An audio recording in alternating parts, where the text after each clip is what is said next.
You now have 30 seconds to read questions 1 to 4.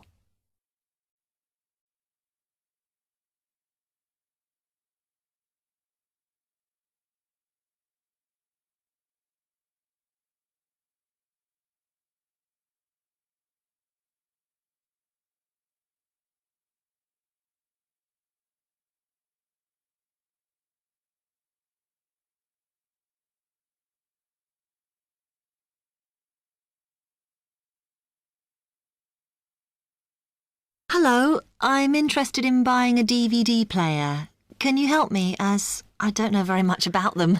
Of course. We sell quite a range. Actually, we're doing a customer survey at the moment, so I wonder if I could fill in this form about you, and that will actually help me to advise you on the best DVD player for you. Oh, OK. First of all, your occupation. Student. OK. Then, have you already got a DVD player? No, I've never had one before. Uh-huh. And how much do you think you want to spend on a player? I'm not sure, really, but I have got a budget. My friend said I should allow about £100, but I can't afford over £85, so that's what I'm working on. Mm-hmm. And do you watch DVDs very often? Depends what you mean by often. I don't know what the norm is. Is it about 2 a week? I suppose I watch 3 a month. That's enough for me. Yes. What sort of films do you like watching then? Action movies? Not really. Oh. My boyfriend always insists we watch science fiction movies, but I prefer thrillers. Something to get your teeth into. OK. Just one more. Do you watch other DVDs? Ones that are not films, like music or something? Not much, because I don't want to spend the money on something I can watch on TV, but I occasionally rent out comedy programmes, and I fight with my boyfriend over all the sports DVDs he watches. You now have 30 seconds to read questions 5 to 10.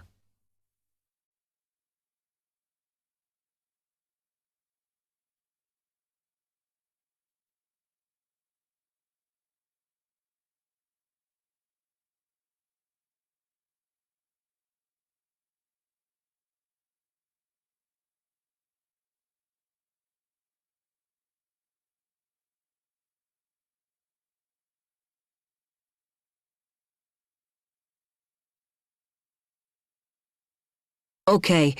Let me explain a bit to you about the DVD players that are in your price range. First, there's the DB30, which has only got basic features, but it is a bargain at £69. Now, all the DVDs come with an after-sales service that starts when the guarantee runs out. As it's so cheap, the DB30 comes with a limited after-sales service, as it only includes parts. You would have to pay for most of the repair. Seems OK. Then, a slight grade up from that is the XL643. This comes with an additional feature in that it has an extra button allowing you to record. That's quite useful. Oh, yes. That would mean spending less on DVDs to watch. Yes, so you'd make the extra money back on it that it costs. Let me see how much it is. Yes, that one's actually reduced at the moment from £79 to £71.99. Oh. I think it's worth the extra myself. And is that the same level of after-sales service as the other one?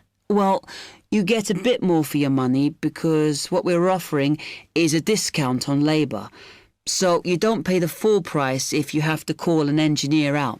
I see. Then the last one is this Tri-X24. It's a very good player, and you can use it to listen to your CDs as well as watch DVDs. It looks nice, but I bet it's expensive. No, it's not top of the range. Let's see. Yes, it's £94. But what you have to remember is that that includes insurance, so you don't have to pay extra for that. And it comes with a guarantee that's valid for 3 years, as opposed to the usual one. What do you think? Maybe. You now have 45 seconds to read questions 11 to 20.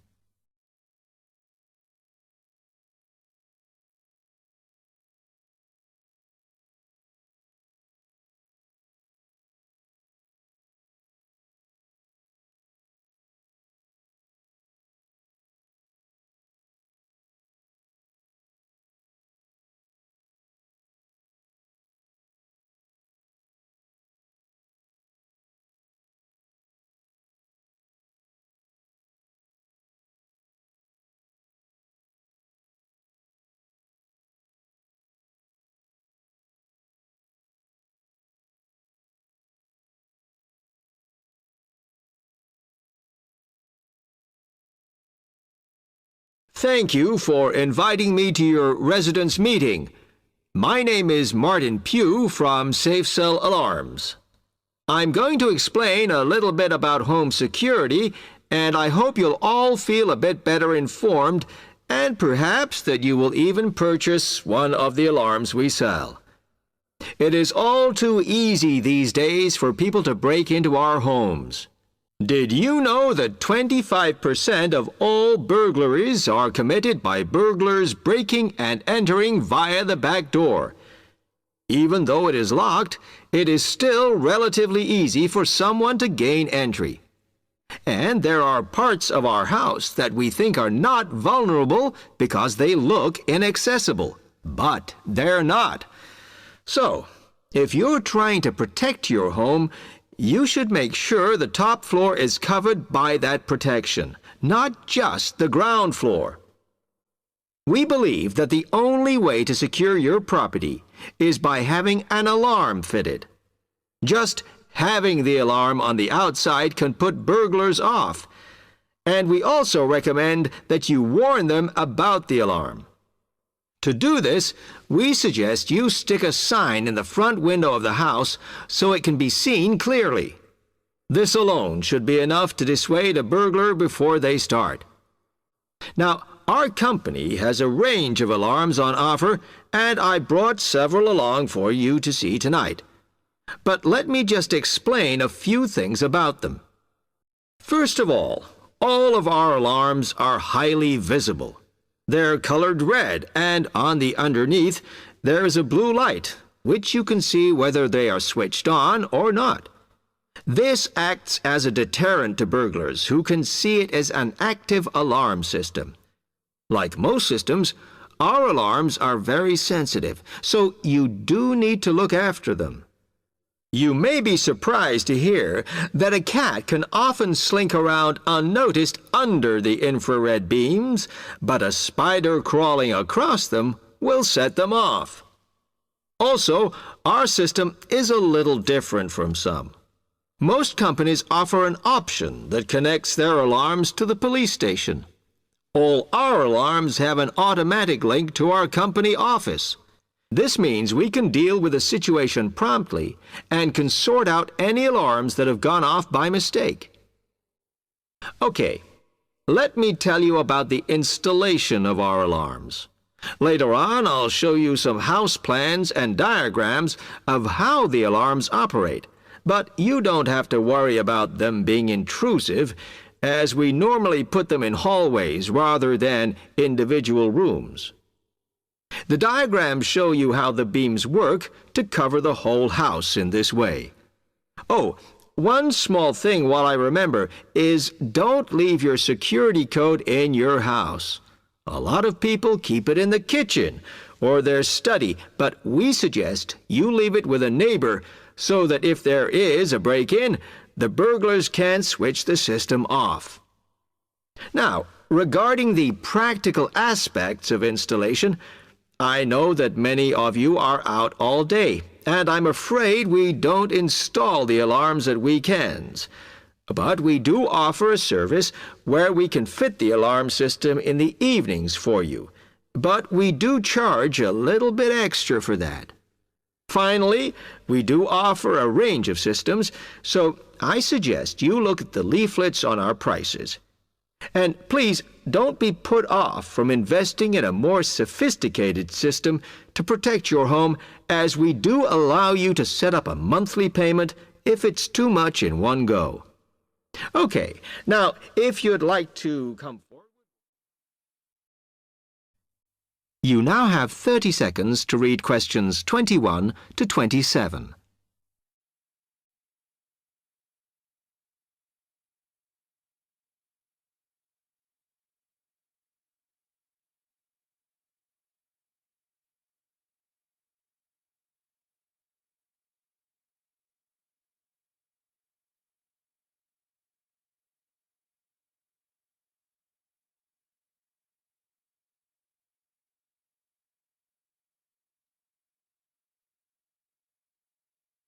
Hi, Alex. Come in. I gather you wanted some help with writing essays. Yes, I'm finding this first term difficult, and I'm worried about the assignments we have to do for January. Well, let me see if I can help. You shouldn't panic about it, because essay writing is a very straightforward process, really. What it involves is organising the information that you want to include.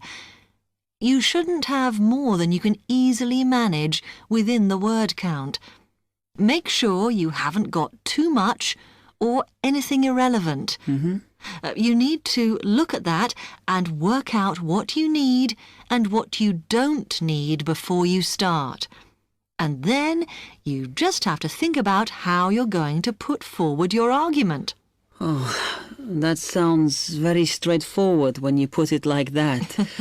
But I'm worried I haven't got the necessary skills for writing an effective essay because English is my second language. Well, perhaps you misunderstand the skills you need. You need to be able to analyse your data, and then I would say the skills of interpretation and expressing yourself are important.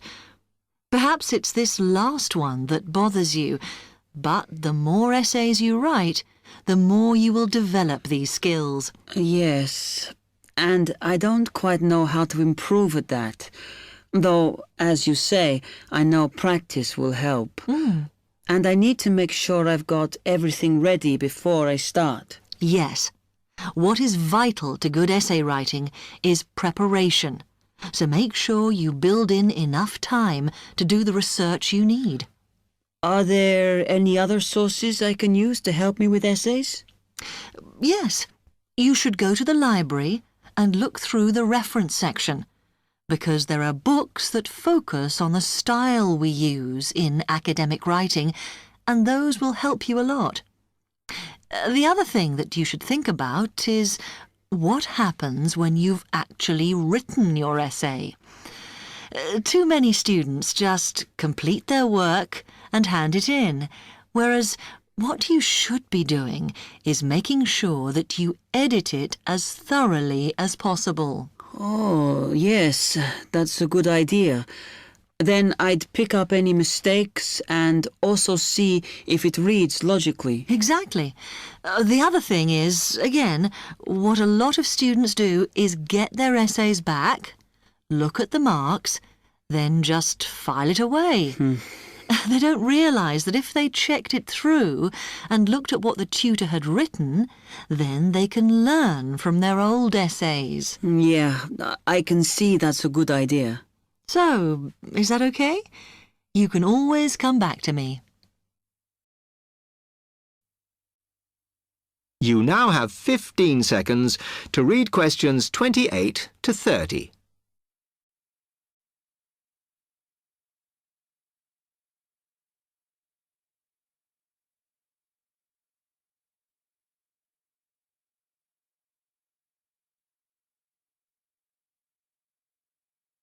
Actually, there were a couple of other things I wanted to ask you about essay writing. I had a few thoughts of my own about what I should do, such as really taking good notes when I'm reading, Because that helps, doesn't it? I think it improves your knowledge rather than your actual writing. But one tip I can give you is to try and not read too much. Otherwise, you end up including irrelevant material in your essay. Remember to stay on task. Yes. Sometimes I have problems interpreting the questions correctly, or the whole question seems overwhelming to me. What I try to do is highlight the key parts and divide it into smaller chunks so I can manage it. Well, you might find it useful to break it down even further by making sure you understand all the words perfectly before you start. Things like assess or comment and such like. Yes, I see. Sometimes, after an objective analysis, the question actually asks you for a subjective opinion.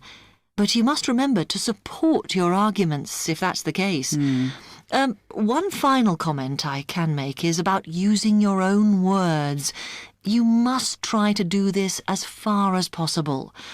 You're expected to summarise what you've read, not just string together a list of quotations. In fact, you shouldn't have too many. Just use them where it's really important. Okay, thanks. Do you read other students' essays when you've finished? No. Why? Is that a good idea? Well, you can confuse each other, so I'd advise against it. But it's up to you. Okay. Thanks very much for your time. You now have 30 seconds to read questions 31 to 36.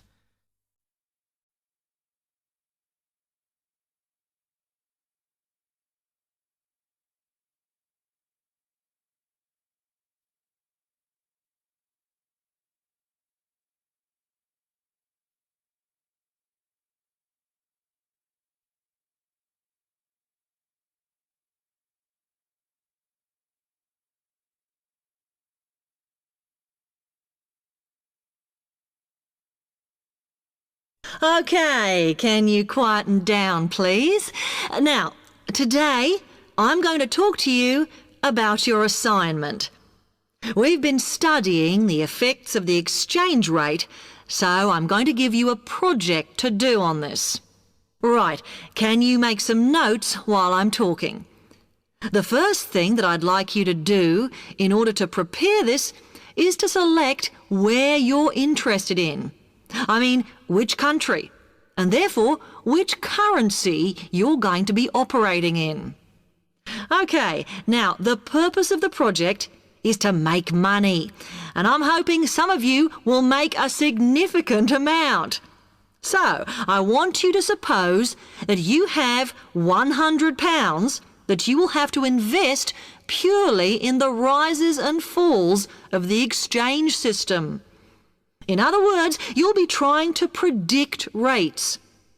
This is a project that you'll be doing together, but before you work together, you'll have to go off and research what you need to know about the economy of that country and how well it's doing or is expected to do in the near future. You could all make up a little information sheet with your notes on, clearly legible, because then I want you to get together, we can do that next week, and to go round and read about each other's countries. When you see how well or badly each country is doing, I want you to decide what your exchange rate is going to be against all the other currencies. After that is all sorted, what you're going to do is go round the other students and attempt to sell your money to the others. Remember, this will depend on the success of your country's economy and the rate you fixed for your currency. Now, you're not allowed to just swap currencies with each other, but you may wish to buy from the other countries. But you must do a proper transaction. All the way through this, you must keep your accounts properly for each transaction. I'll give you 1 week to do this, and then we will set a time for the deals to finish. a bit like the stock exchange. And at that point, I will ask you to calculate how much you have made. Is that clear? You now have 30 seconds to read questions 37 to 40.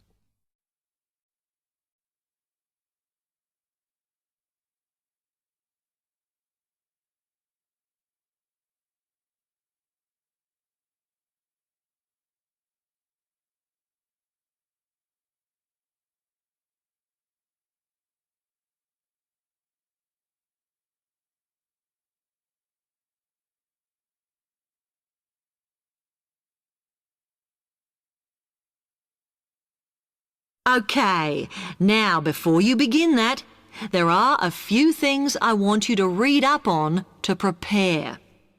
You need to look at the economies of the UK's main trading partners. I don't mean all of them, because that would be over 80, but just the 29 principal ones. There are summaries in the last 3 books on the book list I've given you. And so that you can practice applying the criteria on assessment I gave you, I'd then like you to focus just on one sector across all the countries. The most common one across every country is farming. But as much agricultural produce is for domestic consumption, I'd like you to look at manufacturing. Then I would like you to do a detailed investigation of one particular aspect. I was going to give you a choice, but I think as we've just started the course, it's better if we all look at the same thing and then we can discuss it in the seminars. So the thing I'd like you all to look at is fluctuations in import prices. Now, you need to do all that before you start the project, as it will help you assess the economies of the countries you'll be representing in the project. Don't worry, you've got plenty of time. Exam week is December the 8th. Then it's the holidays until January the 6th, so I don't need the project in till February the 5th. Is that okay? Now, any questions on this? Because it